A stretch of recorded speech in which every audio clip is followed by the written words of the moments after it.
Be me, Enzo. I'm a simple guy, I guess. For the last 5 or so years, my life has followed a very predictable, very stable pattern. Wake up, commute, work, commute, eat, sleep, repeat. It's not glamorous, but it pays the bills, and I'm damn good at what I do. My job is technical, detail-oriented. It requires focus. So I've cultivated an environment for myself that allows for maximum focus. My desk is in a corner, clean, with only the essentials. I'm usually the first one in the office, around 7:30 a.m. The first thing I do is put on my noise-canceling headphones. It's not about being antisocial. It's about creating a bubble where I can just get into the zone and code or design or whatever the main task of the day is. For hours, the only thing that exists is my screen, my keyboard, and the instrumental tracks playing in my ears. It's my version of peace. My colleagues get it. They know if they need me. A quick email or a tap on the shoulder is all it takes. I'll take off the headphones, solve the problem, and then dive right back in. No drama, no office politics, just pure, unadulterated productivity. The boss, an old-school guy who cares about results and nothing else, loves me for it. He once said that my output is worth 3 of anyone else's, and he doesn't care if I do it standing on my head, as long as it gets done. That's the kind of arrangement that works for me. Our team was a well-oiled machine. A few quiet guys like me, a couple of more sociable dudes who handle the client-facing stuff, and a few women who are just as professional and focused. We all had our roles, and we respected each other's space. The atmosphere was professional, quiet, and efficient. Then Violeta joined. I think it was sometime in the fall when the weather was starting to turn. The announcement came in a Monday morning email. Please welcome Violeta to the team.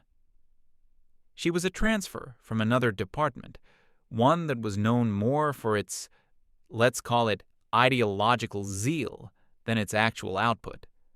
Her first day, she made her presence known. While the rest of us had maybe a family photo or a company mug on our desks, hers was immediately covered in stickers and posters with slogans. I didn't read them closely, but you could get the gist from a distance. Lots of fists and aggressive-looking fonts. The first change was the noise level. Violeta was a talker. She didn't seem to have an inside voice. Every conversation was a performance, every opinion a declaration. The quiet hum of the office was replaced by her monologues about the patriarchy, systemic issues, and the latest outrage she'd read about online. Most of us just adopted the nod and smile strategy. You learn quickly that engagement is a trap. I, of course, was mostly immune to this, thanks to my headphones. I'd see her talking animatedly out of the corner of my eye, but in my bubble, there was only silence and work. I think this is what first drew her attention to me. I wasn't giving her an audience. I was a black hole where her proclamations and her personality were supposed to be, and it was just nothing. Her first attempt to engage with me was maybe a week after she started. I was deep into debugging a particularly nasty piece of code. I felt a shadow fall over my desk and then a sharp tap on my shoulder. I jumped a little, pulled off my headphones, and turned. It was Violeta, standing with her arms crossed, a weirdly analytical look on her face. She didn't say anything at first, just stared at me. "Can I help you?" I asked. Her response was not what I expected. She said something about it being fascinating how men use things like headphones to create physical barriers and ignore the voices of their female colleagues. I just blinked at her. I was expecting a question about a project file or a server issue. I waited a beat, thinking it was some kind of strange joke. It wasn't. She was completely serious. "I'm just trying to concentrate," I said, as politely as I could. "Is there something work-related you needed?" The question seemed to offend her. She scoffed, said something under her breath about typical toxic avoidance, and walked away. I just sat there for a second, confused, before putting my headphones back on and trying to find my place in the code again. But the bubble had been popped. From that day on, I became her project. She seemed to interpret my entire existence as a personal affront to her belief system. My quietness wasn't introversion, it was aggressive silence. My focus wasn't professionalism, it was a refusal to engage in collaborative, emotional labor. I know these terms because I started hearing them from other people. She was talking about me a lot. To anyone who would listen, she would frame my normal, boring work habits as a sinister manifestation of male toxicity. A few weeks later, we had a team meeting. I was presenting a quarterly progress report. I was walking everyone through the data, keeping it concise and to the point. At one point, addressing the whole team, I said something like, "So as you guys can see, we're ahead of schedule on this module." Before I could even move to the next slide, Violeta's hand shot up. The boss sighed, but nodded at her. She stood up, as if she were in a courtroom, and launched into a prepared speech about how my use of the word guys was exclusionary, a form of linguistic marginalization that renders the women in the room invisible. The room went completely silent. You could feel the collective cringe. Two of the other women on the team were visibly trying not to roll their eyes. I just stood there, holding the remote for the projector, not sure how to respond. Thankfully, the boss stepped in. He didn't even look at her. He just looked at me and said, "Enzo, please continue with your report on the project's excellent progress."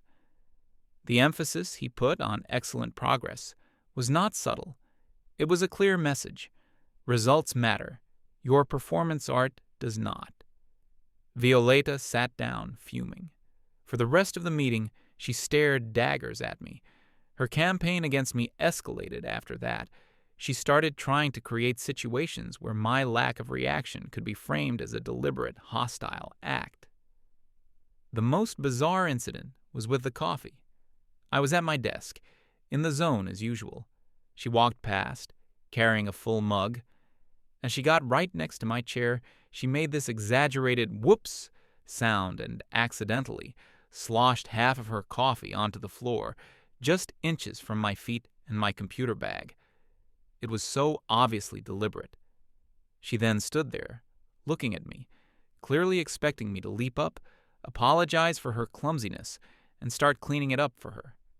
I think in her mind, if I did, it would prove men are conditioned to serve. If I didn't, it would prove I was a callous, unhelpful misogynist, a perfect catch-22. I chose option 3. I looked down at the puddle on the floor. I looked at her. Then I calmly rolled my chair a few feet to the side to avoid the spill and went right back to my work. I didn't say a word. I didn't change my expression. Her plan depended on my reaction. By giving her none, I diffused the entire situation. Her face went through about 5 different emotions at once, ending on pure rage. She muttered something and stormed off towards the kitchen to get paper towels.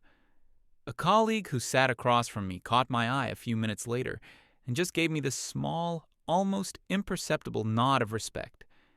It felt like a small victory, but it also made me uneasy. This wasn't normal workplace friction. This felt like a crusade. She was trying to build a narrative about me, piece by piece. She would try to corner me in the break room, asking leading questions about my views on social issues. My answers were always the same: brief, neutral, and non-committal. I don't really follow that, or I'm not much of a politics guy. Each non-answer seemed to fuel her conviction that I was hiding some kind of monstrous secret prejudice. To her, a lack of a stated opinion was an admission of guilt. It got to the point where I started eating lunch at my desk, just to avoid the potential for these ambushes. Of course, she later framed this as me being so antisocial he can't even eat in the presence of a strong woman. The atmosphere in the office was becoming tense. People were starting to walk on eggshells around her. Projects were being delayed because team members were afraid to voice opinions that might be misconstrued. She would critique everything through her ideological lens. A project timeline was aggressive and patriarchal. A font choice in a presentation was problematic. Productivity, the one thing our boss cared about, started to dip. And all the while, her focus remained on me, the silent, non-compliant symbol of everything she was fighting against. I just kept my head down. I kept working. I figured, my work speaks for itself. My professionalism is my shield. As long as I do my job perfectly and give her absolutely nothing to work with, I'm safe. That was my mistake. I underestimated her creativity. When you can't find a monster, you can just create one out of thin air. The final phase began subtly. I noticed she was watching me more. Not in an overt, confrontational way anymore, but from a distance. I'd look up from my screen and see her staring at me over the top of her monitor. She started carrying a little notebook around, and she'd scribble in it after any interaction involving me, no matter how minor. If a colleague asked me for help, and I spent 5 minutes at their desk, she'd write it down. If I was 5 minutes late back from lunch, she'd write it down. It was unnerving, to say the least. I felt like I was being documented for a trial I didn't even know I was a part of. The other colleagues noticed too. The mood shifted from annoyance at her to a kind of quiet pity for me. They knew what was happening, but nobody wanted to be the one to step in and become her next target. I can't blame them. Corporate environments are all about self-preservation. And then the email arrived. It was a Tuesday afternoon, I think. The subject line was bland and corporate. Meeting invitation, a discussion on workplace environment. It was from the head of HR. My boss was CC'd, and so was Violeta. My stomach dropped. I knew instantly what this was. This was it, the culmination of her entire campaign. I spent the next hour before the meeting in a cold sweat. I went over every interaction in my head.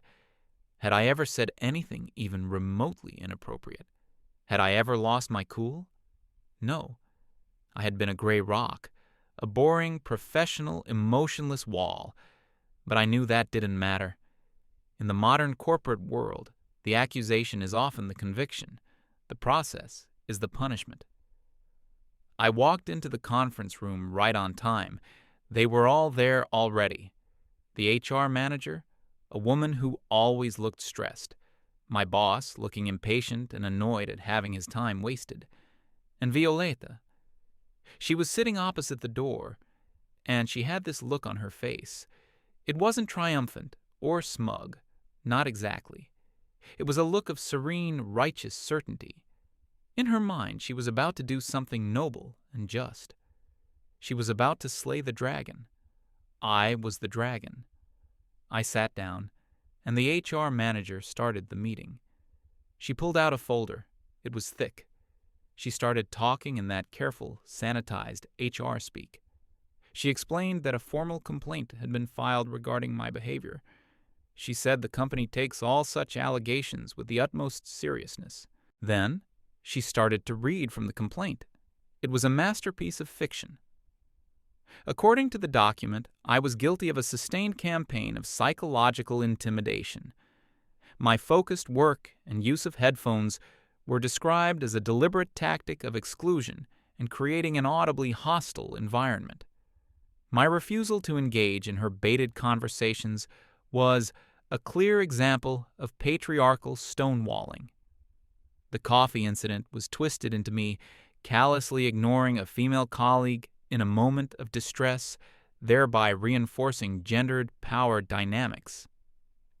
It went on and on.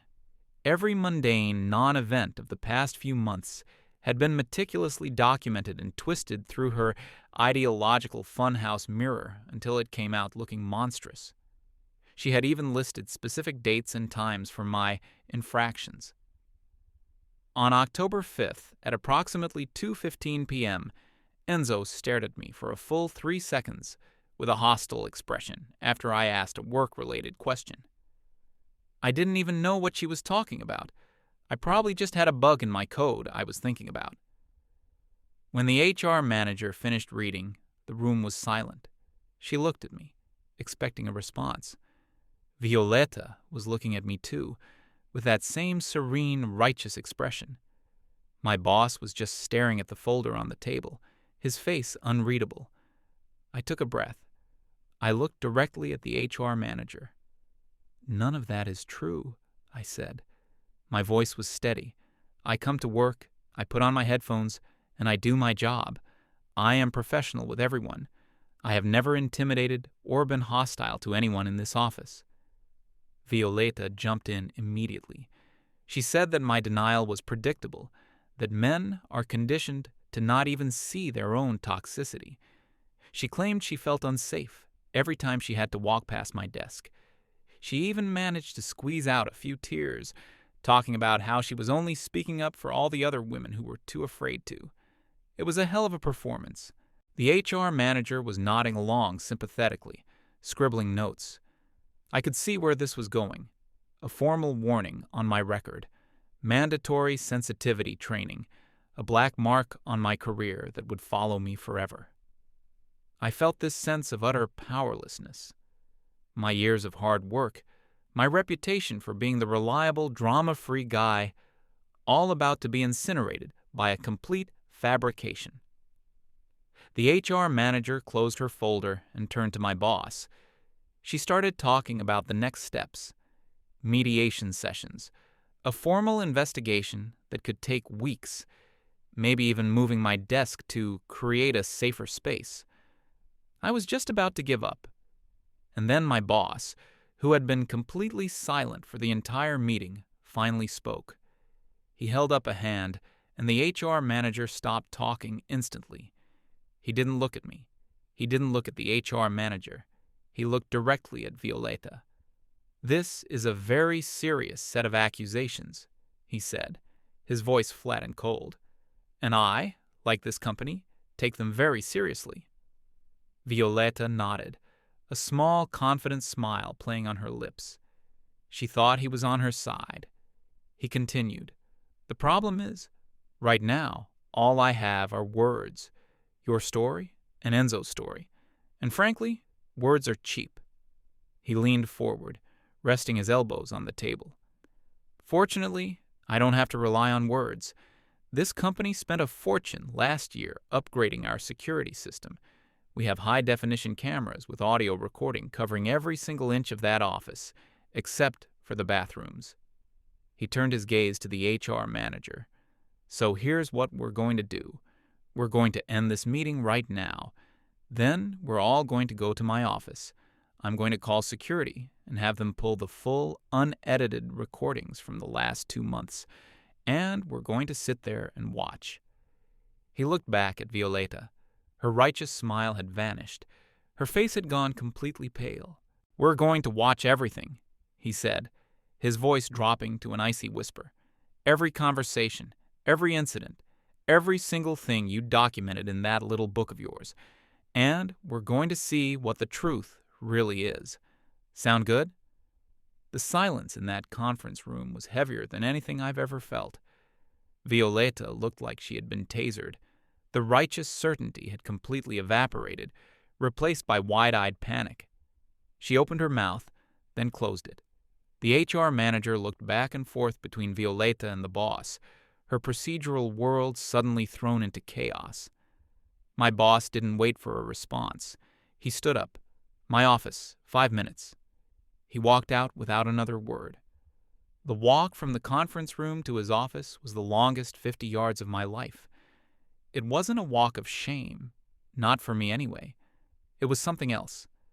Violeta was practically stumbling. She was muttering to herself, something about policy and a right to privacy. The HR manager was trying to keep up, whispering about protocol and the need for a more structured approach. I just walked. For the first time in months, the dread in the pit of my stomach was being replaced by something else. A tiny, fragile flicker of hope. The boss's office was large and intimidating, with a big oak desk and a leather couch against one wall. On the credenza behind his desk, was a massive monitor, usually displaying market trends or project dashboards. Right now, it was blank. We all filed in. He pointed to the couch for Violeta and the HR manager. He pointed to a chair next to his desk for me. It felt like being seated for a jury trial. He sat down, picked up his phone, and hit a speed dial button. "Security," he said into the receiver. "It's me. I need the full video and audio archives for the main office floor, Section 4. Pull everything from the 1st of September until today. I want it patched through to my office monitor, now." There was a pause. He listened for a second, his eyes fixed on Violeta. "No, not a highlights reel. Everything. And I want a time-stamped log of all files accessed. Yes, I'm aware of the policy. My authority overrides it. Get it done." He hung up the phone. Violeta found her voice. It was shaky. She started talking about how this was an intimidation tactic, that reviewing footage without a specific pre-approved cause was a violation of corporate ethics. The HR manager chimed in, weakly, about needing to consult the employee handbook on surveillance. The boss just held up his hand again. "A formal complaint of sustained psychological harassment and the creation of a hostile work environment is my cause," he said, his voice dangerously calm. "This is no longer an HR issue about hurt feelings. This is a fact-finding investigation, and I am finding the facts." The huge monitor flickered to life. A login screen appeared, then a complex-looking interface with a grid of camera feeds. A security tech's voice came through the desk phone's speaker, confirming the feed was live and asking for instructions. "Let's start with the complaint," the boss said, picking up the thick folder Violeta had prepared. He opened it to the first page. Allegation 1. A pattern of deliberate exclusion. Date, September the 14th. Time, approximately 10 a.m. Violeta claims she attempted to engage Enzo in a collaborative dialogue, and he used his headphones to aggressively dismiss her. He relayed the date and time to the security tech. On the screen, a 4-way split appeared, showing my desk from different angles. He maximized the one that showed both me and the walkway. We watched in silence. There I was, typing away. You could see the focus on my face. Then, Violeta appears on screen. She walks up, stands there for a full 10 seconds while I'm clearly in the middle of something, and then taps me hard on the shoulder. The audio kicked in. It was crystal clear. Her voice, fascinating how men use things like headphones to create physical barriers. My voice, calm, not even annoyed. "Can I help you?" Her voice dripping with disdain. My voice still polite. "I'm just trying to concentrate. Is there something work-related you needed?" Her scoff was audible. Then her muttering about toxic avoidance as she walked away. The boss let the video play for another 30 seconds, showing me just shaking my head slightly before refocusing on my work. He looked at Violeta. "Your version of events seems to differ from the recording," he said flatly. "Let's move on." The color was draining from Violeta's face. The HR manager had stopped taking notes. Next, allegation of public shaming through exclusionary language. Team meeting, October 3rd. He gave the new date to the tech. The feed switched to the main conference room camera. We watched my presentation. I was clicking through slides, speaking in a monotone, professional voice. Then came the line, "As you guys can see, we're ahead of schedule." We saw Violeta's hand shoot up. We saw her stand and deliver her speech about marginalization. The audio captured every self-important word. Then it captured the boss's voice, cutting her off. "Enzo, please continue with your report on the project's excellent progress." The boss paused the video. "So, the record shows that you interrupted a business-critical presentation to grandstand, and I immediately shut it down. Not exactly the public shaming you described in your complaint. In fact, it looks like the only person creating an issue in that meeting was you." He didn't even wait for a reply. He was like a shark that had smelled blood in the water. My favorite one, he said, flipping through the pages. The coffee incident. You described this as me callously ignoring a female colleague in distress. Date, October 19th. The tech pulled up the footage. This one was from a high-corner camera, giving a perfect, unobstructed view of the whole area. We watched Violeta walk towards my desk, mug in hand. The video was so clear, you could see her glance around to see who was watching. You could see the little adjustment in her grip on the mug right before she got to my chair. The whoops was perfectly timed. The spill was a work of art in its deliberate execution. Then the camera captured the most damning part. Her standing there, staring at me, her expression a mixture of expectation and challenge. We watched my reaction, or rather, my lack of one. I looked down. I looked at her. I rolled my chair away. I went back to work. The footage showed her face contort in frustration and anger before she stormed off. In distress, the boss repeated, his voice laced with sarcasm. It seems the only thing in distress was your plan to create a scene. Violeta was shrinking into the couch. She looked physically smaller than she had an hour ago.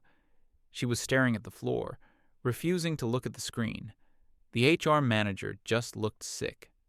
She was witnessing the complete implosion of a textbook case she'd been ready to prosecute. Now for the more vague claims, the boss continued, his tone getting colder. The sustained campaign of hostile stares and intimidation. You listed multiple dates where you felt watched and threatened by Enzo. He picked a date at random from her list, November 2nd, 3:30 p.m. The tech pulled it up. It was just me, at my desk, working. At the specified timestamp, I leaned back in my chair and looked up at the ceiling for a few seconds, clearly thinking. Then I leaned forward and started typing again. My gaze hadn't even gone in her direction. The boss had the tech pull up another date from the list, and another. It was all the same. Me working, me thinking, me staring into space as I worked through a problem in my head. Never once was I looking at her. But the cameras did show something else. They showed her, constantly, looking at me, watching me over her monitor, and we saw the little notebook. We watched as she would see me talk to a colleague, and then immediately look down and start scribbling in her book. We watched as she saw me leave for lunch, and she would check her watch and write something down. The boss paused the feed on a clear shot of her, peering at me over her screen, notebook in hand. The camera footage does show a sustained campaign of someone watching someone else, he said, but the roles appear to be reversed. He had saved the best for last. Finally, he said, closing the folder and tossing it onto his desk with a thud. Let's just get a general sense of an average workday. Security, show me a time-lapse of both Enzo's and Violeta's workstations from the last month, side by side. The screen split in two. On the left was my desk. On the right was hers. The tech sped up the footage. Days and nights flew by in minutes. The left screen was a picture of static diligence. My image was a blur of focused activity, hands on the keyboard, only leaving the desk for brief, necessary trips. The right screen was a comedy of inactivity. Her image was a whirlwind of everything but work. She was seen wandering to other desks for long chats. She was on her phone constantly. There were long stretches where her chair was just empty. It was the most brutal, objective, and undeniable performance review I have ever seen. The time-lapse finished. The screen went back to the live feed of the empty office. The silence that followed was absolute. The boss let it hang in the air for a long time. Then, he turned in his chair and faced Violeta directly. So, he began, his voice dangerously soft, let me summarize what I've just spent the last hour of my life witnessing. I saw an employee, Enzo, who comes to work, focuses, and produces high-quality results. He bothers no one and responds professionally when bothered. And I saw another employee, you, who appears to do very little actual work. Instead, you spend your time trying to provoke a reaction from a colleague, documenting his every move like a stalker, and then fabricating a series of malicious, career-damaging lies to be filed with HR. He leaned forward. You did not come here with a grievance. You came here with a weapon.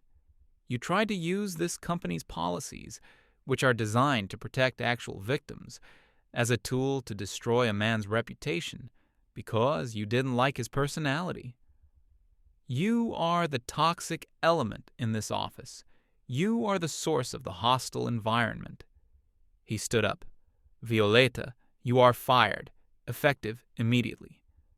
She finally looked up, her face a mess of disbelief and panic. She started to stammer something about wrongful termination, about getting a lawyer. Go right ahead, the boss said, gesturing to the monitor. I'll be happy to provide your lawyer with a copy of these recordings.